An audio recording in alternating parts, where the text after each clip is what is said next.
And I feel like this is always the point of liberal you were Zionism. you were one of the quote unquote hate videos that he actually talked about.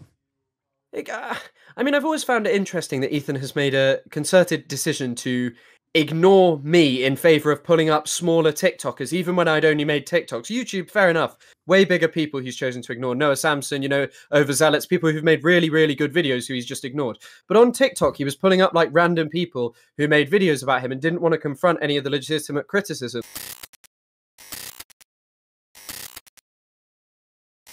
Hello, Chris. Can you hear me? Yeah, I can hear you. Oh, hold on. Let me also share my desktop with you so we can like live react to stuff together if you would like. Yeah, awesome. Let me also pop you out here real quick. How do I do this? I sometimes forget, but it's fantastic to have you. I've been a longtime supporter of your TikToks. I'm a big fan. I've seen your stuff on Gaza on the live stream side that is being taken place on TikTok. For those of you who don't know, Chris Kunzler is a TikToker. He is, I believe, currently pursuing his PhD, right? No. So I have a master's and I don't have a PhD as of yet.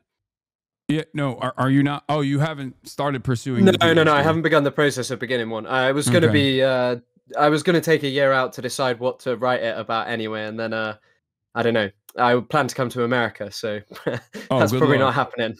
Yeah, yeah. Well, I mean, Trump's America doesn't seem like the place to do a PhD. I'm going to be honest. Yeah. So, is it true that you also studied under Ilan Pappé? Or is that fake news? Yeah, it is true.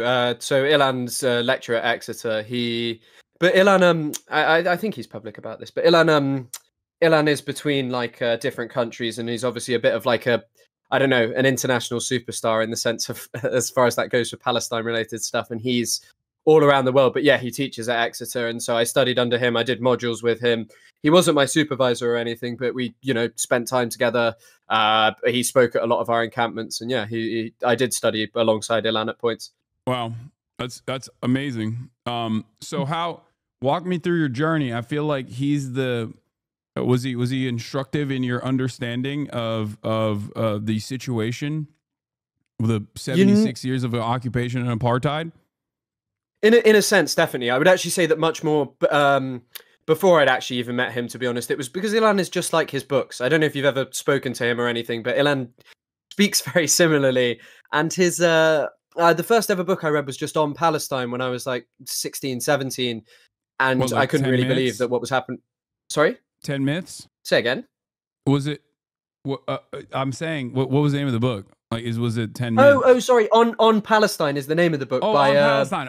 Yeah, got it. By Chomsky and Pappé, and I remember reading it first. And okay. Yeah, and then there are also, to be honest, I would actually say one of the things is Ilan is obviously fantastic, but there are a lot of people who teach at Exeter that are never going to receive the same sort of like, you know, kudos as Ilan, who really shaped my perspective on it. Like people who are from the Middle East, who taught me about things like Orientalism, who really shaped my perspective on a place that I didn't know and understand. And actually see, the thing is I knew about Palestine before I got to uni, but just learning about the wider region as well was very helpful. Things like the Gulf, things like British colonization there much deeper. And so Ilan was always an important part of that, but it was always like other people at that place as well, you know? Yeah.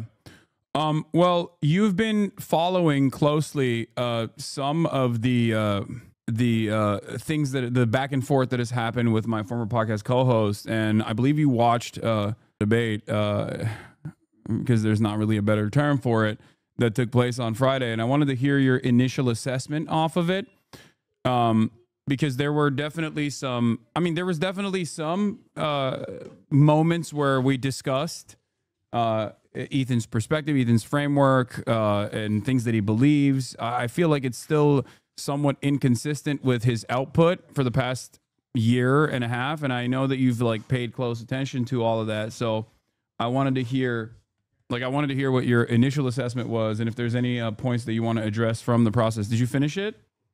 Yeah. So I've actually watched it. I've watched it twice.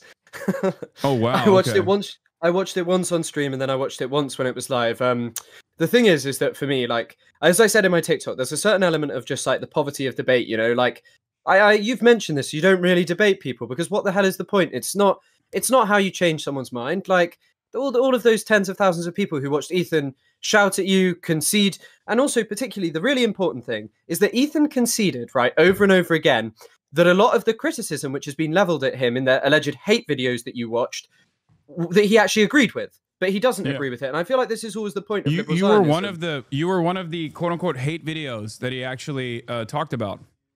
I mean, I've always found it interesting that Ethan has made a concerted decision to ignore me in favor of pulling up smaller TikTokers, even when I'd only made TikToks. YouTube, fair enough. Way bigger people he's chosen to ignore. Noah Samson, you know, overzealots, people who've made really, really good videos who he's just ignored.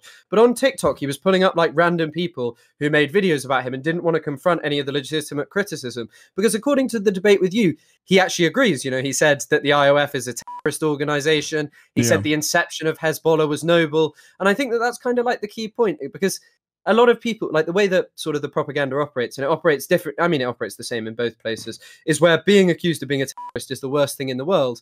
And of course, the whole point was, he said, oh, there was a noble inception to it. And largely what someone like you or I does is give context to an organization and say, hey, this isn't just indicative of weird backwardness amongst Arabs. It is contextual amongst like the history of British imperialism and, you know, 76 years of, well, no, actually, I'd go even further back. Britain implanting a settler colony in the Middle East, saying it had Declaration. Yeah, 100%. I mean, you know, without Britain, this doesn't happen. And there were it wasn't everyone, but there were a small amount of British people who said at that time, "Don't do this. Don't set up a settler colony. You're about to establish one of the biggest injustices of the century." Tom Segev, an Israeli historian, talks about a lot about this in his book "One Palestine Complete." And yeah, I mean. And so I think that, like, ultimately it was kind of this thing of how can you really debate someone who's just going to agree with you on the most serious points, but then still maintain the idea that it was anti-Semitism? And actually, when I was watching it, I pulled up someone who you've spoken to, Abdul Razak Takriti. Oh, the scholar that I had on, I think, about the Hezbollah militancy and its history. Yeah, yeah. He did the dig with Daniel. He did Thauer on the dig. Yeah, exactly. So one of the most excellent historians, and that podcast is probably some of the best Middle East education that's freely available. He might be the head of Middle Eastern Studies. I forget where what college he's at, but yeah, he's a. I think it's great Texas, scholar. Austin, Texas. Is that a university? I think it's that. But yeah, I pulled up and he was just, there was a bit where he spoke to me and he just said, how dare you speak about your feelings in a time like this where, you know, and I mean, I also spoke about this on stream. The death toll is bad in Gaza. It's really bad. But also there's so many people with catastrophic, traumatic, wounded injuries. And in many ways, people view, and there's parts written about this, that there is somehow like a right to maim people and that is just not as bad as, you know, killing 60,000. Those hundreds of thousands of people whose lives have been changed irreversibly, where they can't move around, exist in the same way that they once did because of traumatic injuries. It has a psychological stress on people, and you know, and people want to talk about, you know, feelings. And when Ethan was so willing to admit that, hey, this wasn't actually that there is actually reasonable criticism here. Like, for example, I think there was one thing where you commented on my video about when he said he was going to go to Israel. Oh, this was my last straw. And I mean, he was like, oh, yeah, I perhaps gave a bad account of myself. But he doubled down on that. He went over and over again why he thought that was a good thing, you know. And it's very hard, you know. It's very hard to have a debate with someone in that sense. It's a technique that Michael from Pennsylvania identified as, I forget what it's called. It's like where you immediately offer like a softened concession on a major point so that if I turn back around and hammer on that same point where it's like, if I draw out the doctrine of surrender, thank you, chatters, where you basically surrender on a major point of contention that in an effort to make it seem as though, in an effort to soften the blow that it would normally have in this back and forth conversation, if we arrived at a position where he made this concession after like fighting back against it, it's disingenuous, especially when paired up with the inconsistencies that concession presents. Because that's what I tried to arrive at over and over again where I kept saying like, okay, but if you think it's a, then why do you why do you criticize the militancy against it in every way, shape, and form, and consistently point to it as like they're bad, they're bad, they're bad, and it doesn't make any sense. And you can draw parallels, as I did over and over again, to historical acts of militancy. But of course, I think whenever you have a conversation with not just like Ethan or any liberal in general, they've already been indoctrinated to this like incredibly whitewashed framework of history where previous militancies that have been successful are always whitewashed in the aftermath, right? Like whether it be the IRA, whether it be the ANC. I mean, sure, with the IRA especially, like there's still a lot of coverage on like the atrocious nature of the IRA and the civilian targeting and whatnot. But like ultimately the approach in the rearview mirror is far more amenable to their position because they have seen some level of success. There's this age-old adage on Twitter that I constantly point to, which is liberals love every single anti-war movement except for the current one, and liberals love every single civil rights struggle except for the current one. Only after it is, all is said and done will they approach the subject matter in a totally sanitized manner to turn around and say, okay, this was good, but only because they were pacifists. Of course, and I mean also even how people view Palestine, and actually how people were talking about fucking Nelson Mandela. How people were kind of like, oh, he was a pacifist. Well, also like Hamas have always gained their legitimacy they gained a lot of legitimacy from saying we forced Israel out of Gaza in 2005 because of our attacks on settlements, because of the fact that it was too costly to have an occupation there. We forced them out. Look what the two-state solution people are doing to you in the West Bank. Yeah. They are bending over and capitulating to Israel. It's obscene. What you hear lots of propaganda about the Palestinian Authority of like pro-Zionist people saying, oh, it's just as bad as Hamas, Mahmoud Abbas, and all of these people blaming the president and stuff. It is literally an organization which spends more time arresting Palestinians and protecting settlers than it does. And Hamas will always gain legitimacy when that is the exact opposite, and when extreme violence from Israel is the reality. And in the case of South Africa, of course, there was violence from the state, but it was never, they didn't turn the full South African military to destroy black townships, ever. And Israel did that in 2002 to Jenin. Like, they wiped out most of Jenin. Yeah. Well, not most of it, but like a considerable amount, and committed atrocities there. And so is it really surprising that like militancy is more prevalent in the context of Palestine? Yeah, especially considering the escalation of violence, and also the timeline. I mean, it's just like a much longer timeline at this point, much more severe. And also, this is, I think, part of the reason why Noam Chomsky says that, like, at least under the apartheid structure in South Africa, as opposed to like the apartheid structure in Israel, the white South Africans within the apartheid government saw a need to maintain a black population that they were using as workers, as opposed to Israel that simply wants to wipe out all Palestinians. Like their principle is their guiding fundamental principle here is exterminationist in nature, as opposed to utilizing the existing Arab base as a permanent underclass. I don't completely agree with Noam Chomsky on that statement, because I do think that Israel still utilizes the Arab base as a permanent underclass. But I guess I kind of understand that like they would rather bring in like a Gulf nation state, most likely like immigrant labor in the aftermath of like full-blown ethnic cleansing of Palestinians from all of the occupied historical Palestinian territories. I mean, this is something talked about by Andy Klarner, and I haven't read it in a while, but his book Neoliberal Apartheid talks about how Palestinians have basically just become a surplus population. There was a point at which they were quite useful to the Israeli economy, and they do still, like Palestinians in the West Bank now work predominantly in things like building settlements, a very sadistic existence of you have to build the settlement which is near you, or you go and work in construction in Israel, so the state of Israel expands as well.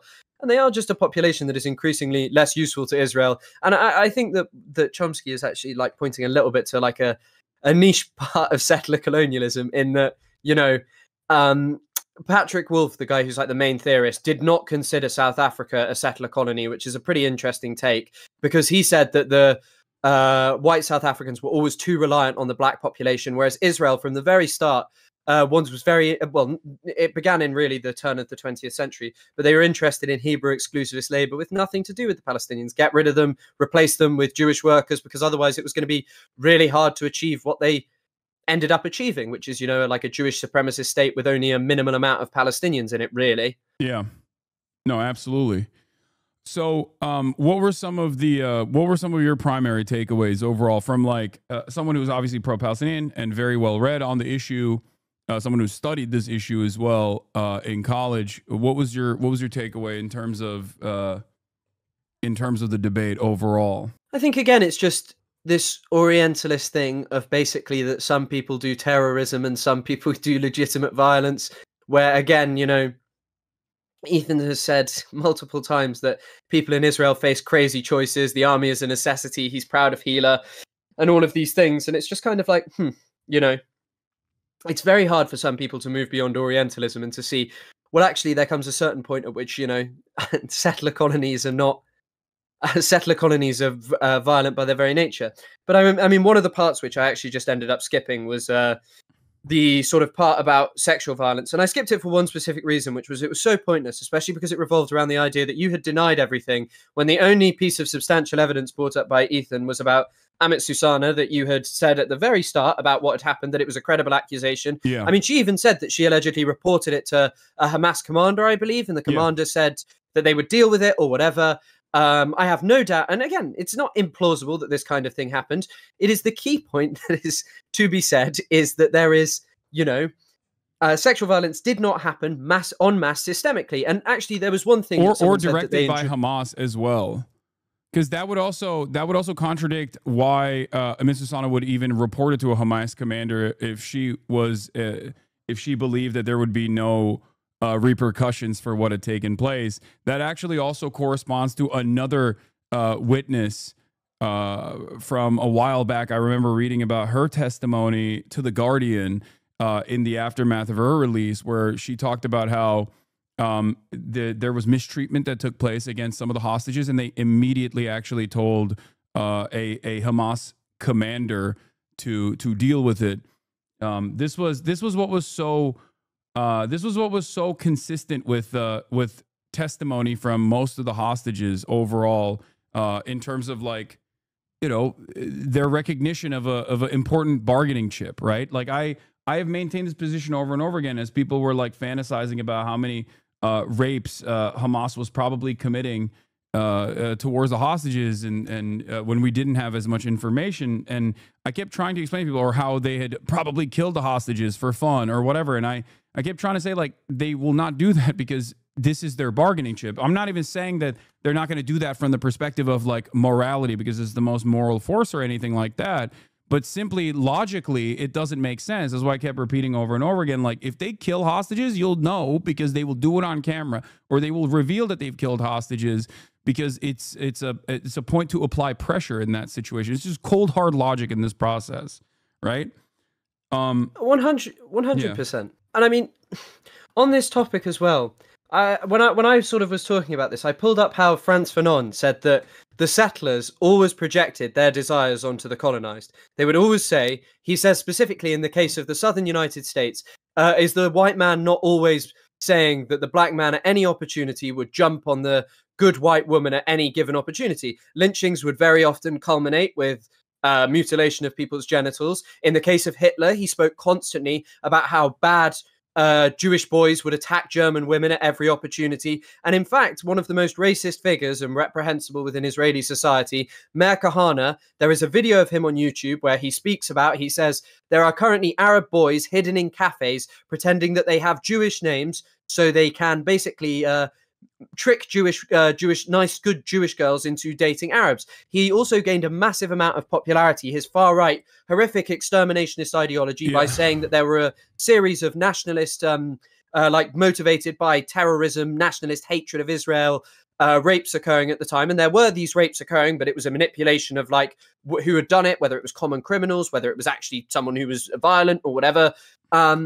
And of course, it inflamed people because people always like to believe that the other is a barbarous savage who is enjoying at their expense, who engages in moral excesses that are far beyond anything that, the good moral Israeli is allowed to engage in, even though all we have seen is vast systemic torture against Palestinians, sexual abuse for decades. Which there is significantly more well-documented evidence for by not only Palestinian advocacy groups like Adamir, but also independent outside investigations from the United Nations that have concluded that there is like verifiable evidence for mass sexual assault under detention at checkpoints in the West Bank and on numerous occasions throughout this like apartheid structure that they've designed. Sexual violence is systematized by the Israeli military, the Israeli occupying force. And I mean the other part is like the just general. I mean, there's the what's it called? More Than a Human Can Bear or something. The UN report about it, the recent one that just discusses like Israel's sexual violence against women. Gender-based violence is actually the overarching thing of the report. Yeah. But generally, also like the obsessive parading around in Palestinian women's underwear. All of this stuff is all part of like a, Fanon spoke about a psychosexual madness in the context of Algeria, 40, 50 years before. And again, like drawing back on this similarity, what they were fighting against was the same thing, this like mad colonial thing, this man justified anything against the indigenous people by portraying them as barbarous savages, And I think that for me, like in that context, it is very difficult to hear someone go, because this is the trick. It's, never to have a serious discussion about what Israel actually does. It is to go, you denied this, so you are bad. You support terrorism, so you are bad. It is an appeal to emotion, which is funny because always it is claimed, well, the Palestinians appeal to emotion by showing you they're dead or showing you these things, when in reality, it's just, this is the horror of being Palestinian. But also, and when this is just a direct appeal to, you are going to be scared of Muslims, and you are going to think that they do worse things because they are Muslim, that they are sexually bad and different. And I think that, for me, that was a very interesting point. And I mean, I'd say that one of the hardest points to have a takeaway from was the bit where you discussed sort of Mizrahi Jewish people. Because, first of all, you said pretty much everything I would say. But also, I don't really understand what the point of what Ethan was saying was, because he would not heed the fact of, hey, it's not right to compare these two things. That Israel. That was what I thought was really indecent. The double Nakba, which I say is similar to the double genocide theory that like a lot of Holocaust revisionist historians try to engage in. That is roundly criticized by other academics. However, it's kind of making a return now in liberal society. But I'm not going to get into that. But the double Nakba concept is one that I think was one of the most disingenuous points that he presented, and he did so by also misrepresenting Avi Shleim's perspective on it to try to hyper focus on literally one aspect of his own personal experience as an Iraqi Jew, or even like his academic work in terms of like what kind of violence Iraqi Jews were subjected to in an effort to make this really damaging comparison. I was more frustrated with the comparison. I never have denied that there have been anti-Semitic incidents that have taken place in numerous countries as a byproduct of pan-Arabic nationalism and the response and the reaction that these Arab countries had towards these different Arab countries, by the way, not Palestinians, once again, had towards their own Jewish populations in the aftermath of the Nakba. But yeah, there was a point where he said, sorry, I keep cutting you off, but there was a point where he basically said that, Arabs forced Arab Jews to become Zionist, which I thought was interesting, is an interesting statement, because that I think is basically like using Avi Shleim to say that, I feel like is so strange because it directly contradicts his main point. I feel like Avi Shleim's main point is the exact opposite of that. The fucking Arabs, to be precise. That's what he said. Yeah, I mean, it's just, I've never thought about it of the perspective of double genocide because, like, yeah, I mean, there was some, a lot of German people were removed from Europe and a lot of them died, but they were people who'd gone in, and it in no way is in comparison or comparable or diminishes in any way the suffering of, Jewish people under the Nazis. and European anti-Semitism generally. But like, just yeah, I mean exactly what you're saying. There was also just this key point of what Britain did in the Middle East, made promises that they did not uphold. They literally promised Palestinians independence in the McMahon Hussein correspondence. They did categorically. They promised this to the vast majority of people within the region, except for really Syria, because they had a problem with the French in terms of giving it to the French, I believe. But anyway, they promised all this independence, then they denied it. So there's already animosity growing. They set up all of these colonial regimes there that were not really that popular, as once Britain began to wane in terms of its power after the Second World War, they all began to collapse. Even ones like, the Egyptian, what's it called? The Egyptian like monarchy and such. And is it really surprising that people began to feel animosity that was linked to, say, blaming the British, blaming Israel, the Jewish state, who could not exist without the support of the British? Because there was also a lot of people from around the region, like the Izzeddin al-Qassam, the guy that the Hamas's military wing is named after, was from Syria. He went to Palestine to fight against, I think he'd fought against the French before, but he went to Palestine to fight against British imperialism there.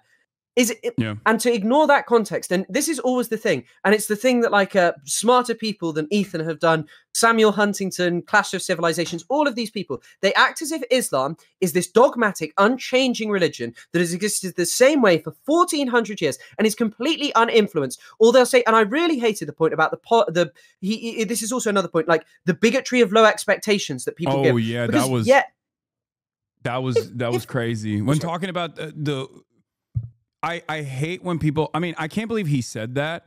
I assume that someone fed that talking point to him, because like it especially doesn't fit in this position, but it is an inherently white supremacist talking point as a counter when someone tries to describe the importance of material conditions in the development of historically undermined, marginalized communities, to say like, oh, you just like have low expectations of black people because you're saying that they're like dumb and stupid. It's a way to try to flip the script. It's a very disingenuous technique that right-wingers use usually. So for him to also try to utilize that in the conversation, when I was talking about how like the material conditions obviously play a major role in societal development in the poorest country on the planet that has consistently been victim to imperialist endeavors, and only as recently as right before October 7 had they finally had a moment to liberate themselves from like this Saudi blockade, this UAE blockade that the Western forces had actually supported and backed due to Chinese intervention in the region, creating a peace negotiation between Saudi Arabia and Iran. Like, of course they don't have a civil rights movement to become quote unquote woke, I guess. Like that, yeah, they have nothing. Like it's just so insane. Yeah, I mean, 100%. Like, I found that particularly grating. I mean, for example, I pulled this up. It's from an essay called Homo Zion by a guy called Hussein Omar. It's very interesting. But he mentions how sodomy laws in Palestine, or anti-sodomy laws, were introduced by the British. They were repealed in Palestine in 1951 and not inside Israel proper until 1988. By the way, his argument is that basically the British imperial officials imported that directly over from the Raj in India, and they did this because they. I have another thing to bring up here. Homosexuality was only decriminalized in the Ottoman Empire in the 18th century during the Tanzimat era, but before that, it wasn't criminalized at all. They also fucking 18th century. So when Palestine was under Ottoman rulership, it most likely had that same exact legal structure where it wasn't illegal to be gay to fucking begin with, which directly undermines the point that Westerners always try to make, talking about the barbarity of Islam, and as though it's like you mentioned, this unchanging, dogmatic, fundamentalist principle that they operated off of. Sorry, I always like to talk about how gay the Ottomans were. I mean, it's the same. There's a very famous, I've not actually read this, but I know that we had one of our lecturers would speak about it. I think it's called Women with Beards and Women with Moustaches and Men Without Beards, or something to that effect. And it's basically about gender in Iran and how it really wasn't a concept until around I think it was like the 18th or 19th century. It really started being a major thing, and how queer society really was over there at different points, and how there is a changing thing. And also it's indicative of, hey, maybe don't talk about a religion that is so old, well, 1400 years old, and say, oh, it's dogmatic, it's unchanging, and this is why Arabs are the way they are, or people in the Middle East, because often it's just a euphemism just to being Arab, basically, Muslim, and just talking about Islam. But especially just in this context of like talking about someone from Yemen, you're completely correct. Like, it's not low expectations. It's look what has been happening in Yemen. And also another big thing is like, I think if you're like trying to be a populist in a country who rails against Western imperialism, I am sure that there is a certain appeal of blaming societal degradation as well on Western ideals and saying, look, they always preach how they brought you gay rights and all of these things. And look how worse a country like Iraq becomes. No doubt that's appealing to people because of the experiences of people on the ground. In the same way that as society in the West degrades, people like anti-immigrant discourse because it's something to cling to and blame for the degradation here. And it's not like a low expectation to say that someone might believe that. It's saying, well, this is kind of sadly what society has come to. If you are a person down on your luck, you're going to want to believe that because it's easier than addressing perhaps the more complex thing of, yeah, there's just a broken society where no one is offering you anything. I've just never heard someone with your complexion and your accent explain this concept so perfectly. So I'm a little bit taken aback by this. My bigotry, my soft bigotry of low expectations from a British white man came out a little bit. I'm sorry. But you're 100% correct. This is something that I constantly talk about. Like you can even point to the Iranian Revolution. Like the reason why fundamentalists in countries like this under Western imperialism are seen as the most emancipatory forces. It is the reason why Hamas also ran on an anti-corruption ticket and was able to win the elections that the American government, the CIA, actually presented to Palestine and Palestinians, specifically the Gaza Strip. The more Islamist the forces are, the more fundamentalist they are, the more they can present themselves as anti-West. And if the entire population is firmly committed to having an anti-Western position due to all of the violence they've experienced from Western imperialism, they end up going with these people. And yes, the U.S. aid interventions and NGOs, civil society organizations that prop up everywhere that are hyper focusing on some of the civil rights movements, whether it's for good reason, whether it's because they truly do want gay liberation or whatever in these countries, or whether it's a mechanism of intervention, doesn't matter. That is why there's so much hostility towards these sorts of things and towards these sorts of movements in these other countries, because it's seen as it's so quickly utilized by, like you said, fundamentalist but populist forces as a remnant of Western imperialism. All this gay shit is something that the West is bringing here. And so easy to blame for the degradation of society. Yeah, exactly. And I think this just links exactly back to the point of what you were kind of trying to say to Ethan, not even on the topic of like Yemen and stuff, also just on the context of what happened to Jewish people. Obviously, people's perception of Jewish people and their is going to be tied up with Western imperialism. When Western imperialism was like, we're going to establish a Jewish state, Lord Balfour said over and over again, I do not care about the wishes of the 700,000 Arabs who live there. The Jewish people who do not live there yet are more important. And people feel, especially in, I think it was once called Bilad al-Shams, like the bigger, greater Syria, basically. People felt massive solidarity across this space. And they all just experienced colonization by like Europe. And also on the topic of me as a British man talking this way, it hardly surprises me. A lot of people say this to me, and it just shows you how like, I don't know, I guess kind of what the prominent voices from Britain really are. People like Douglas Murray spewing the most hateful views imaginable. And also just like very just, wicked imperialism for decades, Yeah. No, for sure. I was joking, obviously. I know of course. Your work is great, but it's just not many Corbyns out there. Unfortunately, no, of course. Of course. Too many Piers Morgans, not many Corbyns out there. We live in a very space that is not necessarily that diverse in a lot of places, especially the countryside. Places like where I grew up, it's not really a place where you grow up around people who are different to you. So your perception is largely just shaped by, bigotry and all of these things, and also trying to cling to imperial nostalgia. Really, like a lot of people here want the empire back. Oh, for sure. Put simply, it's I think social conditioning also is something that I want to briefly tackle here. My commentary gets criticism sometimes from the likes of Bad Empanada and other people that I would consider to be a little bit further than myself in terms of being like well-established third worldists, as opposed to my commentary sometimes comes across as liberal for them, because I see my position living in the heart of empire as an American citizen as one that tries to get Americans to understand the plight of the global South. So my messaging on that front is, of course, always going to be conciliatory towards people that have actually even taken violent imperialist action against the global South, in terms of like veterans that have served in the American military, veterans that have even served in the IDF, the Israeli occupying force.